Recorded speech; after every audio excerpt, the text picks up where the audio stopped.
नमस्कार, NSC 9 news देख रहे हैं आप और मैं हूं आपके साथ साया चौहान। बुलेटिन की शुरुआत करते हैं बड़ी खबर के साथ। सीएम भजनलाल शर्मा बगरू विधानसभा क्षेत्र की वाटिका दौरे पर रहे, जहां उन्होंने पीएम मोदी के मन की बात को सुना। वहीं इस अवसर पर आम जन को प्रधानमंत्री के विजन को जन जन तक पहुंचाने का आह्वान किया। प्रधानमंत्री ने भारत की तकनीक, संस्कृति और सेवा भावना की सराहना की। उन्होंने हाल ही में आयोजित India AI impact summit, Amul द्वारा पशु चिकित्सा में एआई के उपयोग और सुश्रुत संहिता जैसी प्राचीन पांडुलिपियों को एआई के माध्यम से आधुनिक भाषाओं में अनुवाद जैसे प्रयासों का उल्लेख किया। इसके अलावा खेल जगत में भारतीय मूल के खिलाड़ियों के बढ़ते प्रभाव, अंगदान के महत्व और स्वतंत्रता के पंच प्राणों पर भी चर्चा की। साइबर सुरक्षा, एकीकृत खेती और आगामी परीक्षाओं के लिए छात्रों को सुझाव दिए। प्रधानमंत्री ने आने वाले त्योहारों में वोकल फॉर लोकल अपनाने का संदेश देते हुए नागरिकों को प्रेरित किया। क्षेत्रवासियों ने उनके ओजस्वी उद्बोधन और मार्गदर्शन के लिए हृदयपूर्वक आभार व्यक्त किया।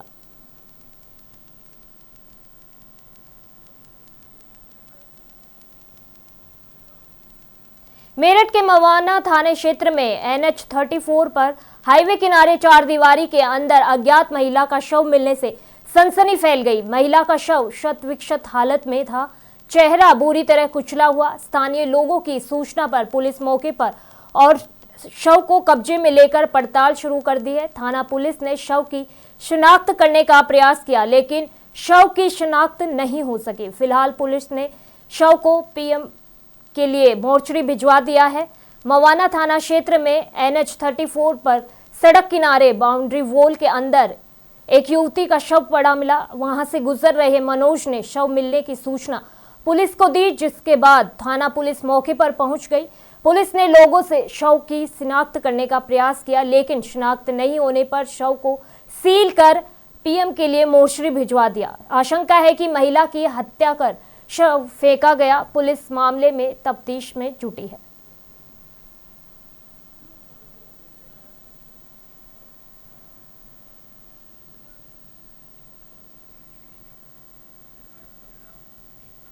अमरोहा जनपद के थाना आदमपुर में गांव के बाहरी छोर पर स्थित एक पशुशाला में अचानक आग लगने से हजारों रुपए का नुकसान हो गया।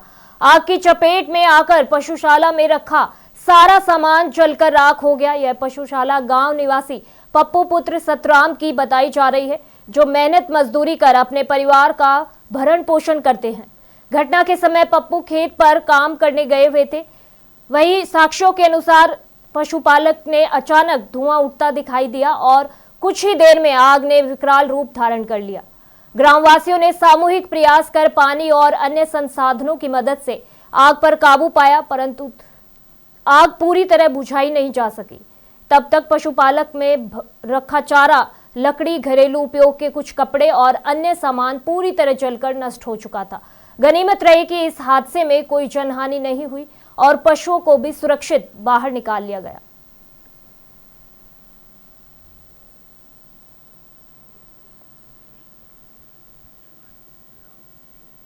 कानपुर देहात में आज किसानों की ताकत एक बार फिर से सड़कों पर नजर आई। संयुक्त किसान मोर्चे के बैनर तले और भारतीय किसान यूनियन महात्मा टिकैत के नेतृत्व में विशाल किसान महापंचायत का आयोजन किया गया। इस दौरान किसान नेताओं ने MSP पर कानून बनाने की मांग को दोहराते हुए केंद्र सरकार पर जमकर निशाना साधा। वहीं कानपुर देहात में आयोजित किसान महापंचायत में बड़ी संख्या में किसान जुटे। महापंचायत का आयोजन संयुक्त किसान मोर्चा और भारतीय किसान यूनियन महात्मा टिकैत के नेतृत्व में किया गया। इस मौके पर संयुक्त किसान मोर्चा के अध्यक्ष जगजीत सिंह दल्लेवाल के नेतृत्व में कन्याकुमारी से कश्मीर तक निकाली जा रही किसान यात्रा का जनपद पहुंचने पर भव्य स्वागत किया गया। इस दौरान किसानों ने राष्ट्रपति को संबोधित 9 सूत्रीय मांगों का ज्ञापन प्रशासनिक अधिकारियों को सौंपा और चेतावनी दी कि यदि मांगों पर जल्द कार्रवाई नहीं हुई तो आंदोलन को तेज किया जाएगा।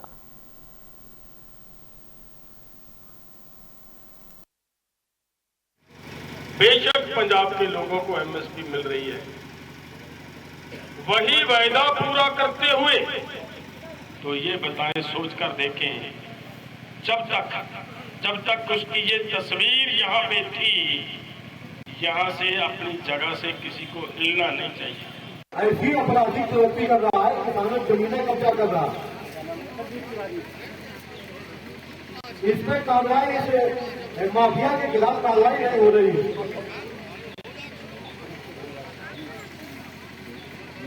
उसने इतना हमारा हाथ तोड़ दिया, ब्रेन हमें जिंदा हुआ, जिसमें 3 सवाल हुई, अभी चार्जशीट नहीं इसमें लग पा रहे हैं। इस पे आप देखिए, बड़ा गंभीर विषय है।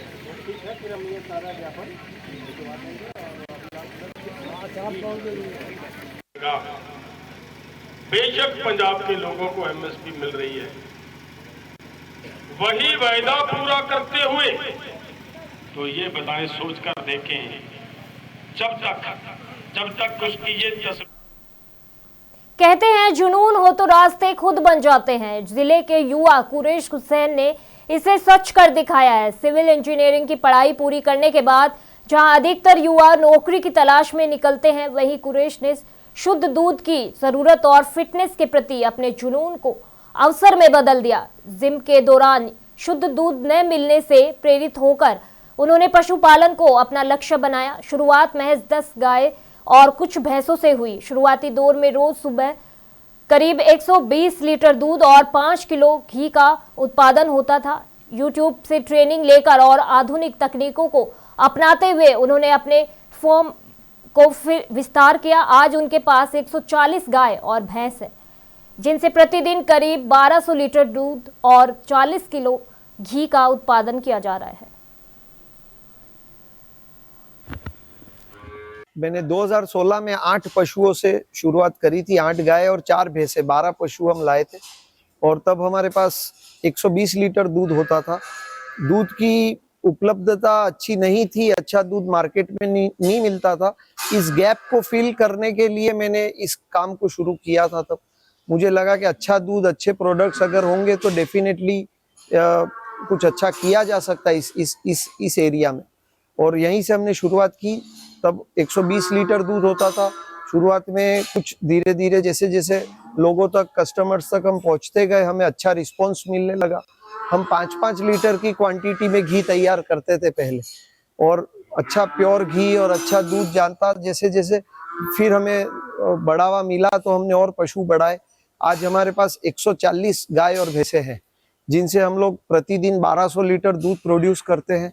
हमारी अपनी ब्रांड नेम है युवा, और इस ब्रांड के तहत हम लोग लगभग 12 से 15 मिल्क प्रोडक्ट्स तैयार करते हैं, जिसमें दूध, दही, छाछ, श्रीखंड, लस्सी, पनीर, मावा, ये सारे प्रोडक्ट्स तैयार भी करते हैं हम लोग। और सारे आसपास के जिलों में, पूरे संभाग में ये प्रोडक्ट्स हमारे जाते हैं।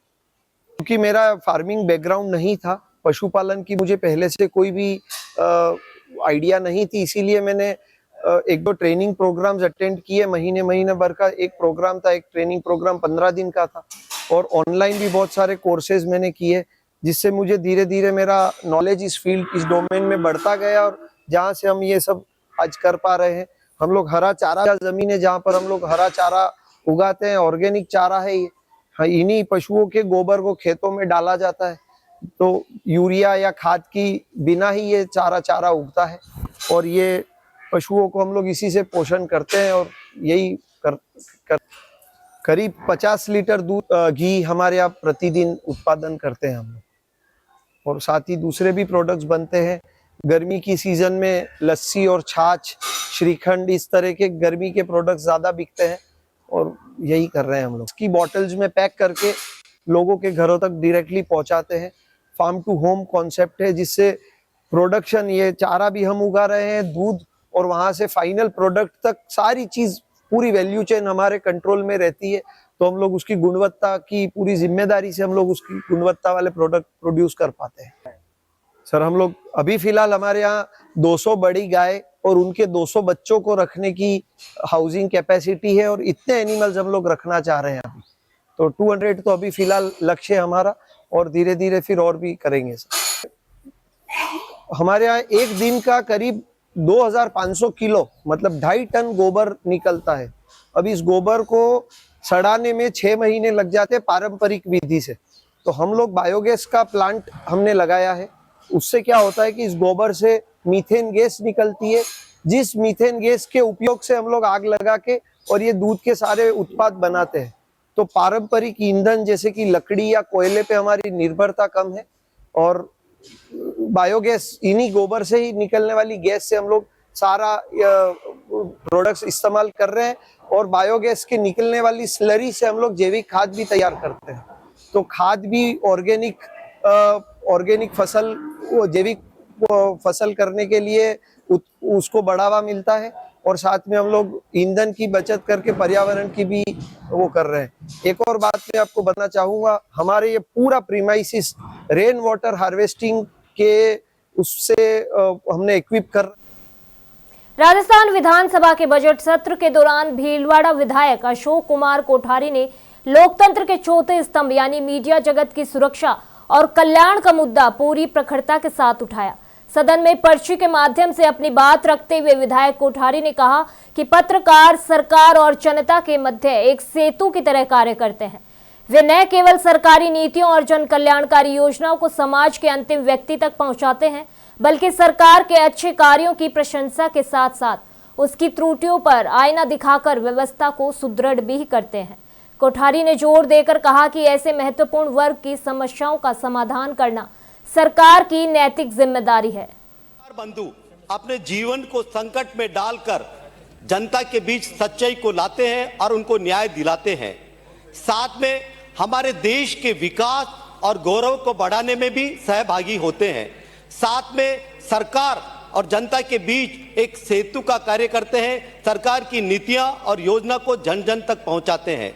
फिर भी इतने महत्वपूर्ण कार्य करने के बाद भी पत्रकार बंधु अपने को असुरक्षित समझते हैं। उसकी वजह है उनके साथ बहुत सी बार अभद्रता, अशिष्टता हो जाती है। साथ में वो बड़ी घटना का पर्दाफाश करते हैं तो उनको धमकी भी मिलती है और उनके साथ दुर्घटना भी होती है।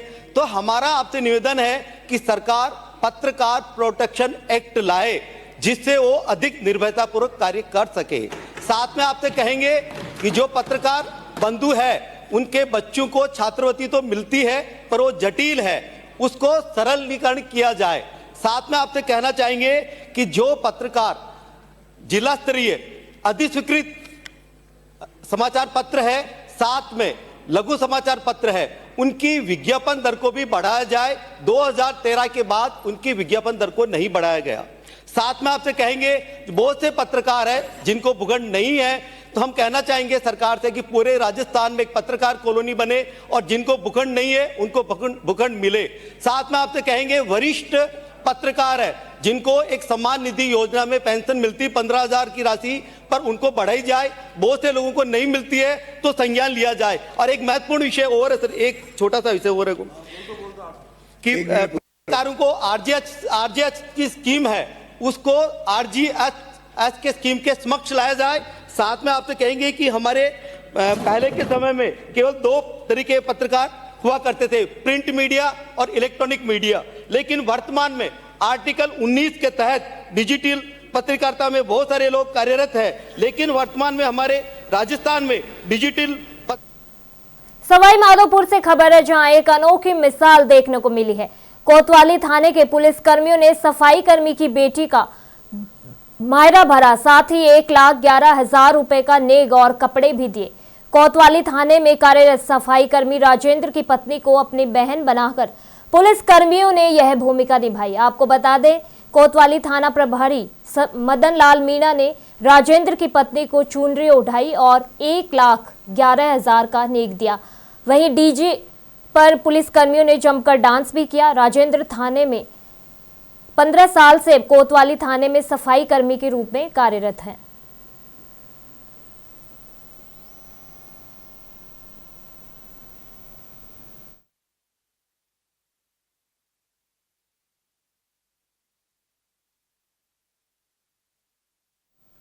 बीजेपी के राष्ट्रीय अध्यक्ष नितिन नबीन और गुजरात के CM Bhupendra Patel GMDC convention hall में बूथ कार्यकर्ता सम्मेलन में शामिल हुए।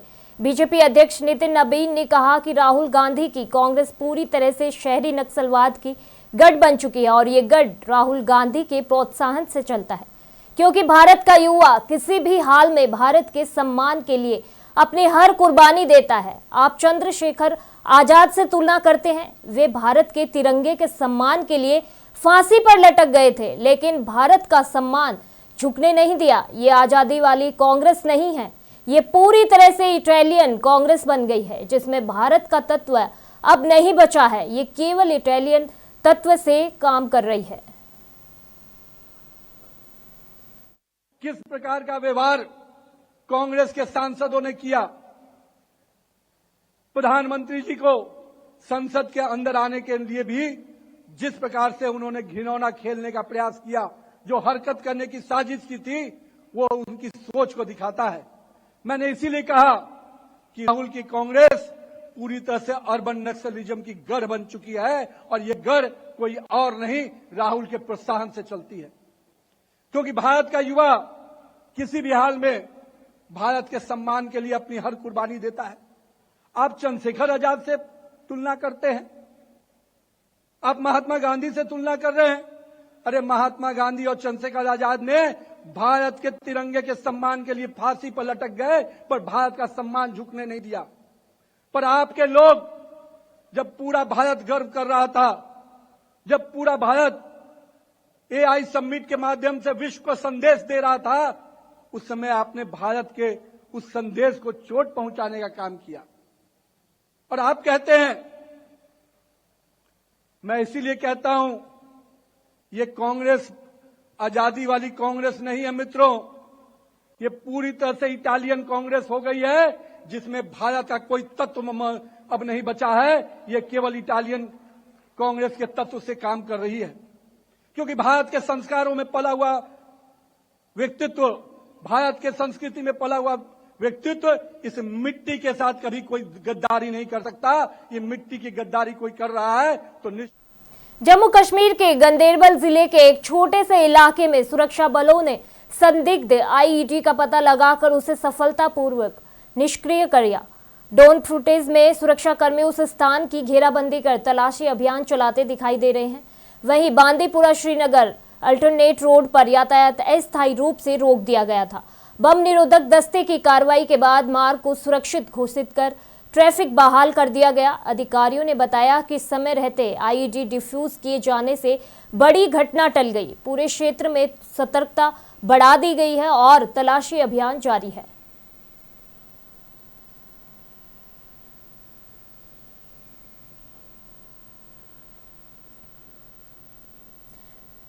हरियाणा सरकार के आगामी बजट को लेकर आम लोगों को काफी उम्मीदें हैं कि सरकार शिक्षा की तरफ काफी ध्यान देगी और जो निजी स्कूल द्वारा मनमर्जी की फीस बढ़ाई जाती है उस पर सरकार लगाम लगाए ताकि लोग अपने बच्चों को अच्छी शिक्षा दे सके।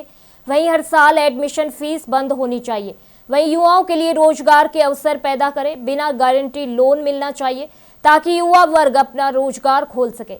इतना ही नहीं, युवा अपने साथ दूसरे लोगों को भी रोजगार दे सके। वहीं महिलाओं का कहना है कि महिलाओं की सुरक्षा के लिए सरकार कड़े कदम उठाए ताकि महिलाएं बिना किसी डर के कहीं भी आ जा सके। हर किसी का 10 लाख तक का स्वास्थ्य कार्ड बनाया जाए जिसमें लोग अपना इलाज फ्री करा सके। गृहिणियों की रसोई को भी ध्यान में रखते हुए बजट बनाया जाए। आने वाले बजट से लोगों को बहुत सी उम्मीदें हैं।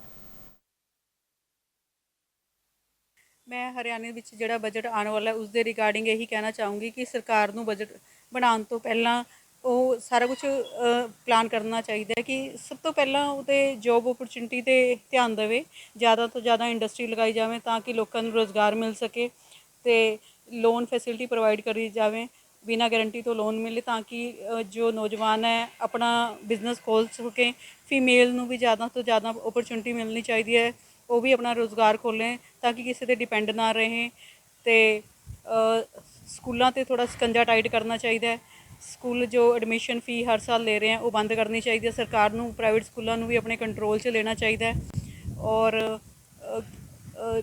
इसी तरह मैं होर चाहांगी कि फीमेल की सुरक्षा पर भी ध्यान देना चाहिए ताकि सरकार हार्ड रूल बनाए, फीमेल नूं सुरक्षा मिल सके। तो हार्ड रूल बनाने नाल लोग उस तो डरनगे तो कोई क्राइम करने तो भी डरनगे। और अपने CM नूं इस तरह ही करना चाहिए जिमें योगी जी कर रहे हैं, उस तरह हार्डली मतलब पेश आना चाहिए। हम सरकार से यही आशा करते हैं कि इस बार का जो बजट आए तो उस पे स्पेशली ध्यान दिया जाए एजुकेशन पे, और एजुकेशन जो प्राइवेट स्कूल्स हैं जो मनमानी फ़ीस वसूल कर रहे हैं उन पे लगाम लगाई जाए। और बजट से हम ये भी आशा करते हैं कि और बुनियादी सुविधाओं को ज़्यादा ध्यान देना चाहिए, जैसे पानी की निकासी है, जल भराव की है। कैंट में जो ये एरिया है रामपुर रोड वाला, इसमें बहुत जल भराव होता है, लोगों के लगातार 2 बाढ़ में बहुत बुरा हाल हो गया। और गृहिणियों के लिए गैस और रोज़मर्रा की चीज़ें, मसाले, आटा, चावल, दाल, इनमें थोड़ा सा एक ऐसी राहत देनी चाहिए जिससे गरीब से गरीब व्यक्ति अपना सही गुजारा चला सके। हरियाणा का जो अपकमिंग बजट है उससे हमारी जो एक उम्मीद है कि शिक्षा और रोजगार के क्षेत्र पे सरकार को काम करना चाहिए। अभी हाल में ही पंजाब सरकार के जो मुख्यमंत्री है भगवंत मान सिंह जी ने, उन्होंने पंजाब में एक सेहत योजना लेके आए हैं जिसमें कि हर किसी को 10 लाख का एक हेल्थ कवर दिया गया है। और इसी तरह की उम्मीद हम हरियाणा गवर्नमेंट से करते हैं। अभी आयुष्मान के तहत गवर्नमेंट बहुत अच्छा काम कर रखी है कि उन्होंने एक इनकम कैटेगरी के हिसाब से। इचिकावा सिटी जू से एक भावुक कहानी सामने आई है जिसने सोशल मीडिया पर लाखों लोगों को भावुक कर दिया। यह कहानी है पंचीको नाम के नन्हे जापानी मकाक बंदर की, जिसने एक बेजान खिलौने में मां का सहारा ढूंढ लिया। दरअसल जब इस बंदर को इसकी मां ने सिर्फ इसलिए छोड़ दिया कि इसे जिंदगी का कोई अनुभव नहीं था, तो ये नन्हा बच्चा अकेला पड़ गया। पंच के अकेलेपन को दूर करने के लिए चिड़ियाघर के केयरटेकर्स ने उसे एक सॉफ्ट टॉय दिया। पंच इस खिलौने से इस तरह लिपट गया मानो उसे अपनी मां मिल गई हो। इंटरनेट पर इस खिलौने को ओरा मामा नाम दिया गया है। वह सोते जागते और डर लगने पर हर समय इसी से चिपका रहता है। वायरल वीडियो में देखा गया है कि जब बड़े बंदर उसे डराते थे तो वह भागकर अपने खिलौने की गोद में छिप जाता है। फिलहाल ये कहानी सोशल मीडिया पर वायरल हो रही है।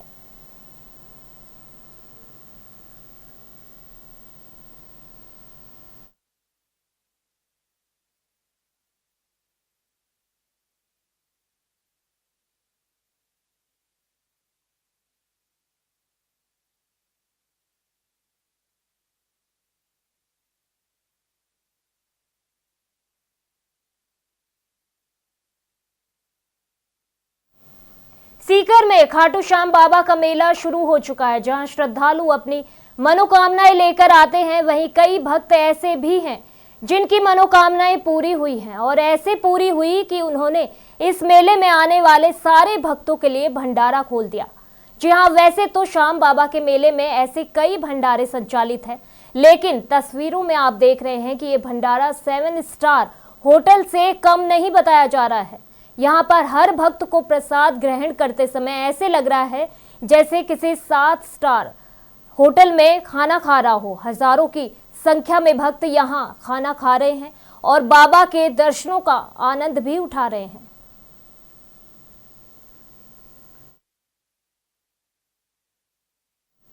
बुलेटिन फिलहाल के लिए इतना ही। मुझे दीजिए इजाजत। नमस्कार।